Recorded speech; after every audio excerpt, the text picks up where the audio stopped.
Hello everybody.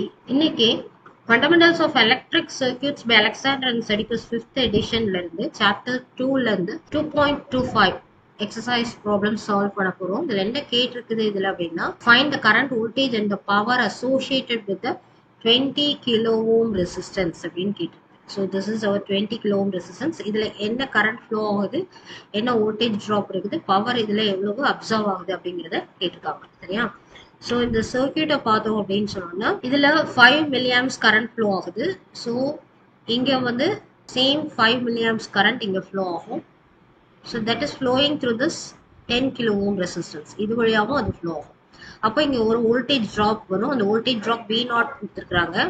So அந்த V0 voltage drop என்னவா இருக்கும்? V is equal to IR நம்ம போட்டோம்னா I value என்னது 5 milliamps. So 5 into 10 power minus 3. R ஓட value 10 kilo ohm. So 10 into 10 power 3. So நமக்கு என்ன கிடைக்கும்? 50 volts கிடைக்கும். So this is our V0. இப்போ நம்ம கால்குலேட் பண்ணிக்கிறது V0. சரியா? இப்போ இந்த சைடு வருவோம். ஸோ இந்த சைடில் வந்து 0.01 V0ங்கிறது கரண்ட் சோர்ஸாக இருக்குது. சரியா? Dependent current source. ஸோ இப்போ இந்த டிபெண்டன்ட் கரண்ட் சோர்ஸ் வேல்யூ நம்ம கால்குலேட் பண்ணோம்னா 0.01 V0 இல்லையா? So that is equal to 0.1 into 50. So இது என்ன வரும்? நமக்கு 0.5 amperes. இது இந்த current sourceல நமக்கு கிடைக்கிற current. இது வருது வந்து 0.5 amps. So இந்த 0.5 amps வந்து இங்கேயும் 5 kilo ohms resistance வழியாவும் 20 kilo ohm resistance வழியாவும் divide ஆகி போகும். பட் நமக்கு இந்த 20 kilo ohm resistance வழியா என்ன கரண்ட் ஃப்ளோ ஆகுது அப்படிங்கிறது தெரியும். ஸோ அதனால நம்ம என்ன பண்றோம் அப்படின்னு சொன்னோம்னா current division rule follow. Current division rule படி the current which is flowing through 20 kilo ohm resistance வழியா ஃப்ளோ ஆகிற கரண்ட் வந்து இந்த டோட்டல் கரண்ட் வந்து 0.5 amps multiplied by resistance of other branch. இந்த branch resistance அடுத்த பிரான்ச்சோட resistance 5 kilo ohm divided by total resistance of these two branches. இந்த ரெண்டு branches ஓட total resistance. அப்ப அது என்னது வரும்? 25 kilo ohm.